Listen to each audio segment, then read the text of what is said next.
Hello, church. Today we're going to continue our look into the 5 solas. As I talked about last week on the first sola video, these are little Latin phrases in Christian theology that remind us of the base importance of things in Christian doctrine. And so we want to look at them continuing and see how they might add value to our walk as Christians and encourage us in keeping the right priorities with our faith. And so today we're going to start by talking about Sola Fide. And I'm pretty sure I mispronounced that, but in English it's just simply faith alone. And faith alone is a very important part of Christian doctrine, because a lot of people will fall into this thinking that I just need to be a good person, or if I do X amount of this, or if I do a number of deeds, or it's by works that I'm forgiven of my sins, or if I can do more good than bad, well then I'll get through the gates, kind of thing. And that's not what's true, and that's not what it's about. It's by faith alone. There's a lot of scriptures that we could look at to talk about this, but I want to look at 3 verses today, all from John chapter 3, that really drive home the point.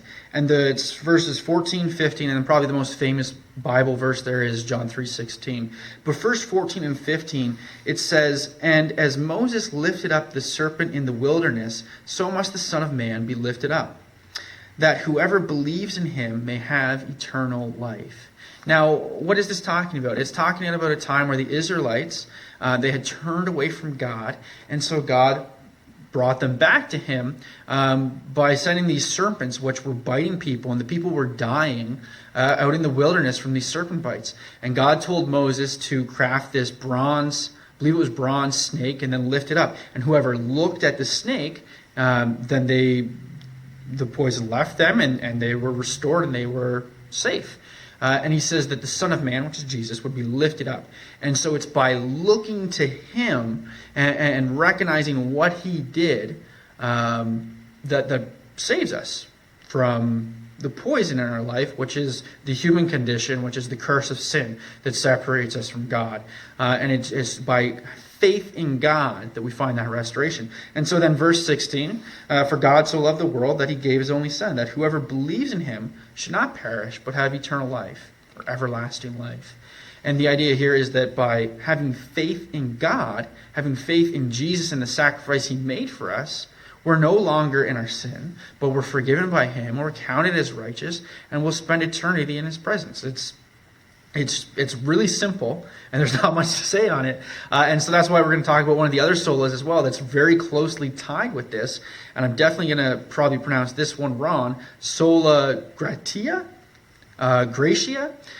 Grace alone. Grace alone. Once again, it's not by our works. It's not by anything we do other than accepting the gift of grace. But it's not by doing good or saying certain words or lighting candles or someone granting it to you other than God. It's by grace alone that we are saved. We have faith in God's grace that he provided for us, and so those two come together. But it's by God's grace. In Romans it says that all fall short of the glory of God, that we have all sinned. And it's very true. And in that, what does that mean? It means that we are all deserving in our sin to be separated from God. But he made a way that Jesus stands there and he says, oh, actually, he's with me.